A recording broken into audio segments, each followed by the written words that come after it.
Hi champions, ಎಲ್ರಿಗೂ good morning. ನಾನು ನಿಮ್ಮ ಪ್ರೀತಿಯ ಅಜಯ್. ನನ್ನ ಲೈಫ್ ಸ್ಟೈಲು ಯೂಟ್ಯೂಬ್ ಚಾನಲ್ಗೆ ಸ್ವಾಗತ. ಎಲ್ಲರೂ ಹೇಗಿದ್ದೀರಾ? ಎಲ್ಲರೂ ಹ್ಯಾಪಿಯಾಗಿದ್ದೀರಾ? ಎಲ್ಲರೂ ಹ್ಯಾಪಿ ಅಂತ ನಾನು ತಿಳ್ಕೊಂಡಿರ್ತೇನೆ. ಹಾಗಿದ್ರೆ ಬನ್ನಿ, ಇವತ್ತಿನ ದಿನ ಗುಡ್ ವೈಬ್ಸಿಂದ ಸ್ಟಾರ್ಟ್ ಮಾಡೋಣ. ಹಾಯ್, ಗುಡ್ ಮಾರ್ನಿಂಗ್ ಎಲ್ರಿಗೂ. ನಾನಿವತ್ತು ಫಸ್ಟ್ ಬೆಳಗ್ಗೆ ಎದ್ದು ಟೂತ್ ಬ್ರಷ್ ಮಾಡಿಕೊಂಡು ಅದ್ರ ಜೊತೆಗೆ ಸ್ನಾನ ಮಾಡಿಕೊಂಡು ಬಂದು ಬೇಗ ಡ್ರೆಸ್ ಎಲ್ಲ ವೇರ್ ಮಾಡಿಕೊಂಡು ರೆಡಿ ಆದೆ. ಡೈಲಿನೂ ನಾನು ರೆಡಿಯಾಗಿ ಪೂಜೆ ಮಾಡಿನೇ ಬ್ರೇಕ್ಫಾಸ್ಟ್ ತಿನ್ನೋದು. ಅದೇ ಥರ ಇವತ್ತು ಪೂಜೆ ಮಾಡಬೇಕಂತ ಬಂದಿದ್ದೆ, ಬಟ್ ಹೂ ಇರಲಿಲ್ಲ. ನಾನು ಚೆಕ್ ಮಾಡಿದೆ, ಇರಲಿಲ್ಲ. ನಿನ್ನೆ ಆಫೀಸಿಂದ ತಗೊಂಡು ಬರಬೇಕಿತ್ತು, ಬಟ್ ಮರ್ತು ಬಂದೆ. ತುಂಬ ಚಳಿ ಬೆಂಗಳೂರಲ್ಲಂತೂ. ಲಾಸ್ಟು 1 ಮಂತ್ ಆಯಿತು. ಚಳಿ ಅಂದರೆ ಚಳಿ. ಕ್ಲೈಮೇಟ್ ಅಂತೂ ಸಖತ್ತಾಗಿರುತ್ತೆ. ಬೆಳಗಿನ ಜಾವ ಅಷ್ಟೇ, ಆಮೇಲೆ ನಿಮಗೆ ಗೊತ್ತಲ್ಲ ಯಾವ ಥರ ಅಂತ. ಎಲ್ಲರೂ ಆಫೀಸ್ಗೆ ಹೋಗುವಾಗ ಎಲ್ಲ ಫುಲ್ ರಶ್ ಆಗಿಬಿಡುತ್ತೆ. ಅವಾಗ ಚಳಿನೂ ಇಲ್ಲ, ಏನೂ ಇಲ್ಲ, ಎಲ್ಲ ಡಸ್ಟು. ಬೆಂಗಳೂರಲ್ಲಿ ಏನೂ ಫ್ರೀ ಸಿಕ್ಕಿಲ್ಲ ಅಂದ್ರೂ ಟ್ರಾಫಿಕ್ ಅಂತೂ ಫುಲ್ಲು ಫ್ರೀಯಾಗಿ ಸಿಗತ್ತೆ. ನಾವು ಬೇಡ ಅಂದ್ರೂ ಇದು ನಮಗೆ ಕೊಡ್ತಾನೆ ಇರುತ್ತೆ. ಅಷ್ಟೊಂದು ಟ್ರಾಫಿಕ್ ಇರುತ್ತೆ. ಮಾರ್ನಿಂಗ್ ಅಂತೂ ಹೋಗೋಕ್ಕೂ ಆಗಲ್ಲ, ಅಷ್ಟು ಟ್ರಾಫಿಕ್ ಇರುತ್ತೆ. ಬಟ್ ಈಗ ಯಾವುದೇ ವೆಹಿಕಲ್ ಇಲ್ಲ, ರೋಡೆಲ್ಲ ಖಾಲಿ ಇದೆ. ಬಟ್ 1 ಅವರ್ ನಂತರ ಫುಲ್ಲು ಟ್ರಾಫಿಕ್ಕಿಂದ ತುಂಬೋಗಿರುತ್ತೆ. ಇದು ನಮ್ಮ ಬೆಂಗಳೂರು ಕತೆ. ನಾವು ರೆಂಟ್ ಇರೋ ಬಿಲ್ಡಿಂಗಲ್ಲಿ ಇನ್ನೂ ಕೆಲಸ ನಡೀತಾನೆ ಇದೆ. ನಾನು ಬೈಕ್ ಪಾರ್ಕ್ ಇಲ್ಲೇ ಮಾಡ್ತೀನಿ ಡೈಲಿನೂ, ನೋಡ್ಬೋದು ನೀವು. ನನಗೆ ಮಾರ್ನಿಂಗು ನಮ್ಮದು ಒಂದು ಕ್ಲಿಪ್ ಇರಲಿ ಅಂತ ತಗೊಂಡೆ. ಮಾರ್ನಿಂಗ್ ಫ್ರೆಶ್ ಇರ್ತೀವಲ್ಲ, ಹಾಗೆ ಹೋಗ್ತಾ ಇದ್ದೆ. ಬಟ್ ಯಾಕೋ ನಾಯಿ ಗುರಾಯಿಸ್ತಾ ಇತ್ತು. ಸ್ವಲ್ಪ ವೇಟ್ ಮಾಡಿದೆ.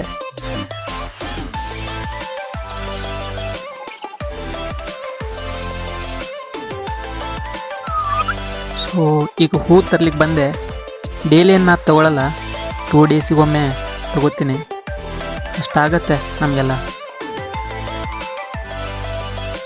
ತಗೊಂಡು ಹೋಗ್ತಾಯಿದ್ದೀನಿ ರೂಮ್ ಹತ್ರ. ಈ ಬೆಂಗಳೂರಲ್ಲಿ ಕೆಲಸನೇ ಮುಗಿಯಲ್ಲ. ರೋಡ್ ಚೆನ್ನಾಗಿದ್ರೂ ಅದು ಒಡೆದು ಮತ್ತೇನೇನಾದರೂ ಮಾಡ್ತಾನೆ ಇರ್ತಾರೆ. ಚೆನ್ನಾಗಿರೋ ರೋಡು ಹೊಡಿತಾರೆ, ಬಟ್ ಹೊಡೆದಿರೋ ರೋಡ್ ಹತ್ರ ಮೂಸು ನೋಡಲ್ಲ. ಏನು ನಮ್ಮ ಸರ್ಕಾರನೇ ಸರಿ ಇಲ್ವೋ ಅಥವಾ ನಮ್ಮ ಸಿಸ್ಟಮೇ ಸರಿ ಇಲ್ಲೋ ಏನೂ ಗೊತ್ತಾಗ್ತಾ ಇಲ್ಲ. ಇರಲಿ, ಏನು ಮಾಡೋಕ್ಕಂತೂ ಆಗಲ್ಲ. ಅವರಿಗಂತೂ ಓನ್ಲಿ ಓಟ್ ಕೇಳುವಾಗಷ್ಟೇ ಜನರು ನೆನಪಾಗ್ತಾರೆ. ಬಟ್ ಜನರಿಗೆ ಏನು ಫೆಸಿಲಿಟಿ ಬೇಕು ಅಂತ ಯಾರೂ ಕೇಳಕ್ಕೆ ಬರಲ್ಲ.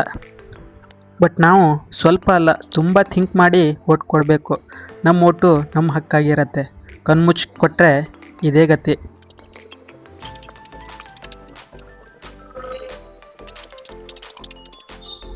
ಹೂವು ತೊಗೊಂಡು ಬಂದೆ. ಈಗ ಬೇಗ ಸ್ವಲ್ಪ ಪೂಜೆ ಮಾಡಬೇಕೀಗ. ಪೂಜೆ ಮಾಡಿ ಬ್ರೇಕ್ಫಾಸ್ಟ್ ಮಾಡಿ ಆಫೀಸ್ಗೆ ಹೋಗಬೇಕು. ನಮ್ಮ ಮಿಸ್ಸಸ್ಸು ಬ್ರೇಕ್ಫಾಸ್ಟಿಗೆಲ್ಲ ರೆಡಿ ಮಾಡ್ತಿದ್ದಾರೆ. ಅಷ್ಟವರೆಗೆ ನಾವು ಪೂಜೆ ಎಲ್ಲ ಕಂಪ್ಲೀಟ್ ಮಾಡ್ಕೊಂಬಂದ್ಬಿಡೋಣ.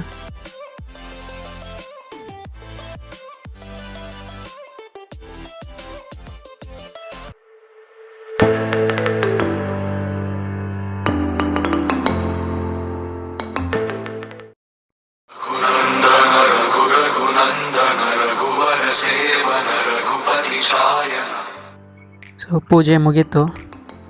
ಈಗ ಟೀ ಇಟ್ಟಿದ್ದೆ. ಮತ್ತು ನಿಮಗೆ ಟೀ ಅಂತ ಬೇಕೇ ಬೇಕು ಬ್ರೇಕ್ಫಾಸ್ಟ್ ಆದ ನಂತರ. ಸೋರೆ ಎಲ್ಲ ಕ್ಲೀನ್ ಮಾಡ್ತಾಯಿದ್ರು. ಆಮೇಲೆ ಬ್ರೇಕ್ಫಾಸ್ಟ್ ತಂದು ಕೊಟ್ಟರು, ಮಾಡಿ. ಇವತ್ತು ಬೇರೆ ಲೇಟ್ ಆಗಿತ್ತಲ್ಲ, ಸ್ವಲ್ಪ ಅರ್ಜೆಂಟಲ್ಲಿ ಎಲ್ಲ ರೆಡಿಯಾಗಿ ಹೆಲ್ಮೆಟ್ ತೊಗೊಂಡು ಈಗ ಹೋಗ್ತಾಯಿದ್ದೀನಿ. 6:48 ಆಗಿತ್ತು ಟೈಮು. ಈ ಟೈಮಲ್ಲಂತೂ ಫುಲ್ ಚಳಿಲಿ ಎಲ್ಲಾದರೂ ಟ್ರಿಪ್ಪಿಗೆ ಹೋಗ್ಬೇಕು ಅನಿಸ್ತಾಯಿತ್ತು. ಬಟ್ ವರ್ಕು ಇತ್ತು, ಹೋಗಬೇಕಲ್ಲ.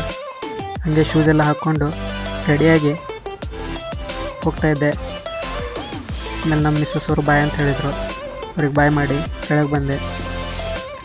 ಕೆಳಗೆ ಬಂದಮೇಲೆ ಬೈಕಂತೂ ಫುಲ್ ಡಸ್ಟ್ ಆಗಿತ್ತು, ಕ್ಲೀನ್ ಮಾಡಿಸ್ಬೇಕು. ಸೊ ಈಗ ಡ್ಯೂಟಿಗೆ ಹೋಗ್ತಾ ಇದ್ದೀನಿ. ಹೋಗುವಾಗ ಈ ಮಾರ್ನಿಂಗ್ ವ್ಯೂ ನೋಡಿ ಎಷ್ಟು ಚೆನ್ನಾಗಿದೆ ಅಂದರೆ ಆ ವ್ಯೂ ನೋಡಿದ ತಕ್ಷಣವೇ ನಮ್ಮ ಮೈಂಡ್ ಒಂಥರ ಫ್ರೆಶ್ ಫೀಲ್ ಆಗುತ್ತೆ. ಸೊ ಈ ಚಳಿಲಿ ಕೂಡ ಮಾರ್ನಿಂಗ್ ಡ್ಯೂಟಿಗೆ ಹೋಗೋದು ಸ್ವಲ್ಪ ಕಷ್ಟ ಅನಿಸಿದ್ರು ಈ ವೆದರ್ ನೋಡಿ ಒಂದು ಕ್ಷಣ ನಮ್ಮನ್ನು ನಾವೇ ಮರ್ತು ಬಿಡ್ತೀವಿ. ಈಗ ಆಫೀಸ್ ಬಂದು ರೀಚ್ ಆದೆ, ಇಲ್ಲೂ ನೋಡಿ ಎಷ್ಟು ಮಂಜಿದೆ ಅಂದರೆ ನೋಡ್ಬೋದು. ಈಗ ವರ್ಕ್ ಟೈಮ್ ಆಯಿತು, ಇನ್ಸೈಡ್ ಹೋಗ್ತಾ ಇದ್ದೀನಿ.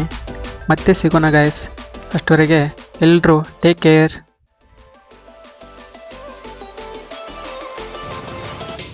ಹಾಯ್ ಗಾಯ್ಸ್, ಮಾರ್ನಿಂಗ್ ಡ್ಯೂಟಿ ಈಗ ಕಂಪ್ಲೀಟ್ ಆಯಿತು. ಮನೆಗೆ ಹೋಗ್ತಾ ಇದ್ದೆ. ಬೆಳಿಗ್ಗೆ ನೋಡಿದರೆ ಅಷ್ಟೊಂದು ಚಳಿ, ಈಗ ನೋಡಿದರೆ ಫುಲ್ ಬಿಸಿಲು.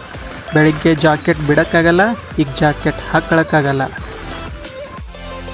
ಜಸ್ಟ್ ಮನೆಗೆ ಬಂದು ಫ್ರೆಶ್ ಅಪ್ ಆದೆ. ಫ್ರೆಶ್ ಅಪ್ ಆದಮೇಲೆ ಮಿಸ್ಸಸ್ ಅವರು ಫ್ರೂಟ್ ಕಟ್ ಮಾಡಿಕೊಟ್ರು, ತಿಂದು ಸ್ವಲ್ಪ ರೆಸ್ಟ್ ಮಾಡಿದೆ. ಸೊ ನೋಡಿದ್ರಲ್ಲ, ಇದು ನನ್ನ daily life, real life. So ನನ್ನ ಹೀಗೆ ಸಪೋರ್ಟ್ ಮಾಡ್ತಾ ಇರಿ. ನಾನು ಮತ್ತೆ ನಿಮ್ಮನ್ನು ನನ್ನ ರಿಯಲ್ ಲೈಫ್ ಡೈಲಿ ಜರ್ನಿ ಮೂಲಕ ನಾನು ನಿಮ್ಮನ್ನು ಎಂಟರ್ಟೈನ್ ಮಾಡ್ತಾ ಇರ್ತೀನಿ. Please subscribe my YouTube channel life style. Thank you so much. ಎಲ್ರಿಗೂ ಧನ್ಯವಾದಗಳು.